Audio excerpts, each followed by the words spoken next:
बिस्मिल्लाहिर्रहमानिर्रहीम। अस्सलाम वालेकुम दोस्तों, कैसे हैं आप? उम्मीद करते हैं आप खैरियत से होंगे। मेरा नाम मोहम्मद सकलान है। आप देख रहे हैं हमारा यूट्यूब चैनल MSO। आज हम शुरू करेंगे उर्दू स्टोरी दुल्हन बनी डाइन की किस्त नंबर 5। चलते हैं अपनी वीडियो की तरफ। वीडियो देखने से पहले हमारे चैनल को सब्सक्राइब कर दें, वीडियो को लाइक और शेयर ज़रूर करें। शुरू करते हैं आज की वीडियो। मैं अपने कमरे में आकर सो गया, आंखें मूंद लीं लेकिन सोया नहीं। करीब आधा घंटा ही गुजरा था कि मुझे पलंग पर अपने करीब किसी का वजूद महसूस हुआ। कोई मेरे करीब गहरी सांसें ले रहा था। मैंने आंखें ना खोली।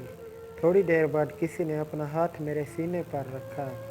मैंने यकदम आंखें खोली और इस हाथ को पकड़ लिया, लेकिन क्या देखता हूँ कि वहाँ कोई नहीं था और मेरे हाथ में एक कटा हुआ हाथ था। मैं डर के मारे उठ बैठा और उस हाथ को दूर फेंक दिया। अचानक मेरी नज़र कमरे के दरवाजे पर पड़ी, जो खुला हुआ था। वो चुड़ैल मेरे कमरे के दरवाजे से उल्टी लटकी हुई थी और दांत फाड़ फाड़ कर हंस रही थी। अचानक मेरे ऊपर एक जाल आ गिरा और मैं इस जाल में फंस गया। इस जाल को अपने ऊपर से हटाने की कोशिश करने लगा। मैं जितना ज़्यादा हाथ पैर चलाता उतना ही जाल का घेरा मेरे गिर्द तंग हो जाता। आखिरकार थक हार कर मैंने कोशिश छोड़ दी। वो अभी दांत फाड़े हंस रही थी। इस बार मुझे उससे डर नहीं लग रहा था, बल्कि मुझे उस पर शदीद गुस्सा आ रहा था। मैंने दांत पीसते हुए कहा, कौन हो तुम, क्या चाहती हो मुझसे? उसने मेरे सवाल का कोई जवाब ना दिया, बल्कि हंसती रही। इसकी हंसी मुझे जहर लग रही थी। मुझे और ज़्यादा गुस्सा आने लगा और मैंने चिंघाड़ते हुए कहा, जवाब दो, कौन हो तुम? मुंह में ज़बान नहीं है क्या? बोलती क्यों नहीं? मेरे इस तल्ख रवैये की वजह से इसके चेहरे की हंसी गायब हो गई। इस शैतानी मुस्कान की जगह अब शदीद गुस्से ने ले ली थी। इसकी आंखें अचानक लाल हो गईं और उनमें से सुर्ख रोशनी निकलने लगी। वो अजीबोगरीब आवाज़ें निकालते हुए मेरे करीब आने लगी। कुछ फासले पर खड़े होकर उसने अपने हाथ के इशारे से मेरे पलंग को हवा में उछाल दिया और मुसलसल ऊपर नीचे करने लगी। खौफ के मारे मेरे जिस्म से जैसे रूह ही परवाज़ कर गई थी। मैंने इसे पकड़ने का मंसूबा बनाने और इसके साथ तल्ख रवैया अख्तियार करने से पहले सोचा ही न था कि वो अजीम ताकतों की मालिक थी और मेरे साथ कुछ भी कर सकती थी। मेरे पलंग को मुसलसल किसी गेंद की तरह उछालने के बाद इसने इसे हवा में ही छोड़ दिया और देखते ही देखते कमरे से गायब हो गई। मैं हैरत के मारे आंखें फाड़े बैठा था। कुछ देर बाद हवास बहाल हुए तो खुद को इस जाल से आज़ाद किया। पलंग से नीचे उतरना चाहा तो खौफनाक मंजर देखकर दंग रह गया। क्या देखता हूँ कि पलंग के नीचे आग ही आग थी और फर्श फट कर लावा बना हुआ था। मैं खामोशी से बिस्तर पर लेट गया। अब मुझे समझ आ गया था कि इस मखलूक से छुटकारा मुमकिन नहीं। कुछ देर बाद मेरी आंख लग गई। सुबह उठकर देखा तो कमरे का माहौल बहुत खुशगवार था। न पलंग हवा में था और न ही इसके नीचे कोई आग थी। इस बार मुझे कोई हैरानी नहीं हुई। हर बार ऐसा ही होता था। रात के वक्त मेरे साथ कोई अजीबो गरीब हरकत होती और सुबह के वक्त कमरे का माहौल सुहाना होता, जैसे रात में कुछ हुआ ही ना हो।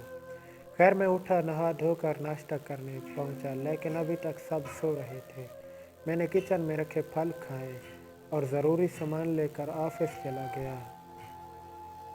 वहाँ दिल लगाकर काम किया और अपनी ज़िंदगी को पहले जैसा रंग देने की कोशिश की। वापसी पर सब घर वालों के लिए तहफ़ खरीद कर ले गया।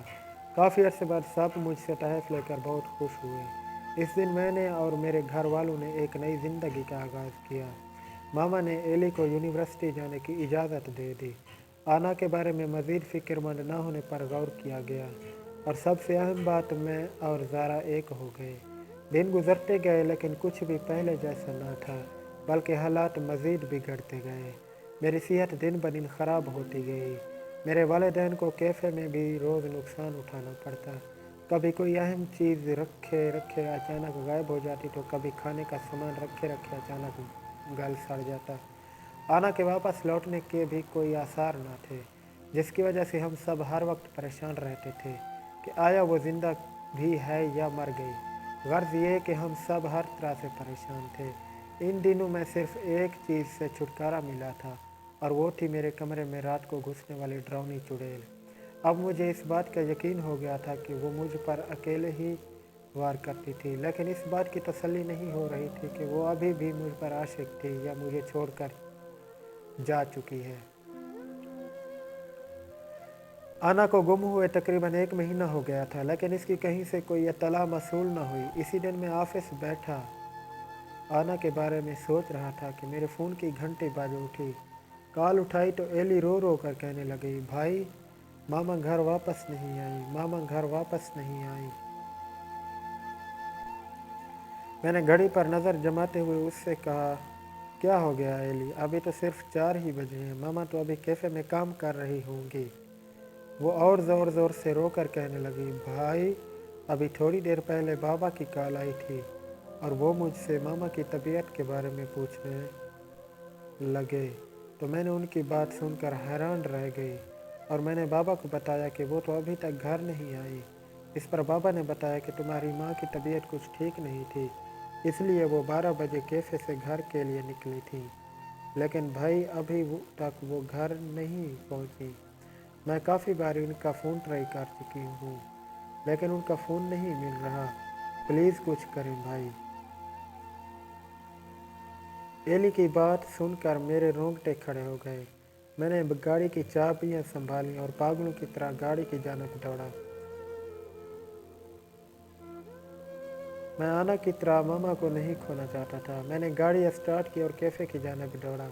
वहाँ ज़ारा से मुलाकात हुई तो उसने मुझे बताया मामा के सर में अचानक दर्द होने लगा, तो इसलिए मैंने उन्हें मशवरा दिया कि घर जाकर आराम कर लें।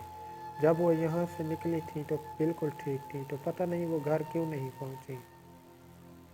मैंने सर पकड़ते हुए कहा, अगर इनकी तबीयत ख़राब थी तो तुम्हें या बाबा को उनके साथ जाना चाहिए था। ज़रा भोली सी शक्ल बनाते हुए बोली, मैंने तो इनको कहा था कि मैं आपको घर छोड़कर वापस आ जाऊंगी, लेकिन वो ना मानी। अब जब वो इनकार कर रही थी तो भला मैं क्या कर सकती थी। मैंने इसका हाथ पकड़ हुए कहा, हाँ तुम ठीक कह रही हो, तुम्हारा कोई कसूर नहीं। इसके बाद मैंने इसे अलविदा कहा और वालिदा को ढूंढने निकल खड़ा हुआ। शाम के 6 बजे वालिद साहब से भी रब्ता किया, लेकिन उन्हें इस वक्त तक वालिदा के बारे में कुछ भी पता नहीं चला था। मैंने हर इस जगह जाकर उन्हें ढूंढा जहाँ वो जा सकती थी, लेकिन उनका कहीं कोई नामो निशान न था। बिलाखिर थक हार कर मैं शाम 8:30 बजे घर वापस लौट आया। एली पहले से ही घर पर थी और ज़ारा भी घर आ चुकी थी, लेकिन वालिद साहब अभी भी वालिदा को ढूंढने में लगे थे। आधा घंटा और गुजरा कि वालिद साहब घर आ गए।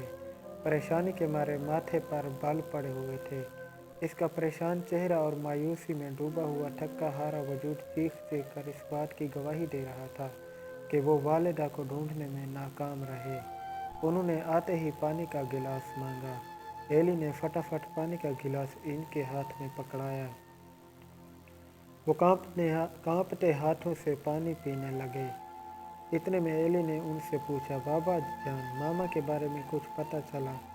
वालिद साहब एली के हाथ में गिलास थमाते हुए बोले, बेटा तुम्हारी माँ तो ऐसे गायब हुई जैसे इसे ज़मीन निगल गई हो या आसमान खा गया हो। खुदावंद जाने वो कहाँ चली गई है। आना का घर से फरार होना तो समझ में आता था, लेकिन तुम्हारी माँ के पास फरार होने की आखिर क्या वजह हो सकती है। मैंने उनकी बात काटी। बाबा जान मुझे लगता है कि उन्हें किसी ने अगवा कर लिया। वालिद साहब ने सर्द आह भरी, नहीं बेटा, मुझे तो लगता है कि वो घर के हालात से तंग आकर अपनी मर्ज़ी से कहीं चली गई है। अगर इसे किसी ने अगवा किया होता तो अब तक किसी अगवाकार की कॉल मौसूल हो चुकी होती। तुम बेफिक्र रहो, जब उसका मूड ठीक होगा तो वो वापस आ जाएगी। इतना कहकर वो वहाँ से उठे और बोझल कदमों से अपने कमरे की जानिब चल दिए। नज़ारा और एली मायूसी और बेबसी से एक दूसरे को तकने लगे। अभी तो आना का गम ताज़ा था कि वालिदा ने एक और गहरा जख्म दे दिया। एली भी खामोशी से अपने कमरे की जानिब चल दी। زارا نے میرے پیٹھ تھپاتے ہوئے کہا، آپ پریشان نہ ہو، مجھے پوری امید ہے کہ ماما جلد ہی واپس آ جائیں گی۔ اب آپ تھوڑی دیر آرام کر لیں تاکہ صبح آپ ماما کو ڈھونڈ سکیں۔ میں نے مایوسی اور افسردگی سے اس بات میں سر ہلا دیا اور کمرے میں جا کر بستر پر لیٹ گیا۔ تھوڑی دیر بعد زارا بھی میرے ساتھ آ کر لیٹ گئی۔ ہم نے کچھ دیر یہاں وہاں کی باتیں کیں۔ باتیں کرتے کرتے زارا کو نیند آ گئی، لیکن میں صرف کروٹیں ہی بدلتا رہا۔ نیند میری آنکھوں سے کوسوں دور تھی۔ بالآخر رات کے 2 بجے کے بعد میری بھی آنکھ لگ ہی گئی۔ صبح اٹھا تو پھر سے والدہ کی تلاش میں نکل کھڑا ہوا۔ اب کی بار میں سب سے پہلے پولیس اسٹیشن گیا اور ان سے مدد طلب کی، لیکن پولیس افسر نے کہا جب تک گمشدگی کو 48 گھنٹے گزر نہیں جاتے ہم گمشدگی کی رپورٹ درج نہیں کر سکتے۔ میں مایوس ہو کر وہاں سے اٹھا اور ایک پارک میں جا کر لیٹ گیا۔ کب میری آنکھ لگ گئی مجھے پتہ ہی نہیں چلا۔ آنکھ کھلی تو دیکھا کہ شام کا اندھیرا چھانے والا تھا۔ میں سارا دن وہاں ٹھنڈ میں سویا رہا، اس لیے میرا جسم درد سے ٹوٹ رہا تھا۔ میں بمشکل وہاں سے اٹھا اور گھر پہنچا۔ میری آنکھیں والدہ کا مسکراتا چہرہ دیکھنے کو ترس رہی تھی۔ میں اس امید سے گھر گیا کہ والدہ لوٹ آئی ہوں گی، لیکن گھر جا کر پتہ چلا کہ وہ ابھی تک واپس نہیں آئی تھی۔ کچھ دیر بعد والد صاحب بھی خالی ہاتھ گھر واپس لوٹے۔ ہم سب کے اندر آنا کے بعد والدہ کو کھونے کی ہمت نہ تھی۔ ہمارا گھر کسی قبرستان کی طرح لگ رہا تھا جس میں کوئی ہلچل نہ تھی، بس چند زندہ لاشیں یہاں سے وہاں بھٹک رہی تھیں۔ 48 گھنٹے پورے ہونے کے بعد میں پولیس کے پاس گیا اور والدہ کی گمشدگی کی رپورٹ درج کرائی۔ انہوں نے والدہ کی تلاش کا کام شروع کیا، لیکن وہ بھی والدہ کو ڈھونڈ نہ سکے۔ دن گزرتے گئے اور والدہ کو گم ہوئے 1 مہینہ ہونے کو آیا تھا۔ مجھے اندر ہی اندر یہ خوف کھایا جا رہا تھا کہ آنا کی گمشدگی کے ٹھیک 1 مہینے بعد والدہ گم ہو گئی تھی۔ اب ہو سکتا ہے کہ والدہ کی گمشدگی کے 1 مہینے بعد ہم چاروں میں سے کسی ایک کا نمبر لگ جائے۔ کہانی ابھی جاری ہے۔ اگر ہماری ویڈیو اچھی لگی ہو تو ہمارے چینل کو سبسکرائب کر دیں، ویڈیو کو لائک اور شیئر ضرور کریں۔ ملتے ہیں نیکسٹ ویڈیو میں، تب تک کے لیے اللہ حافظ۔ طالب دعا محمد ثقلین۔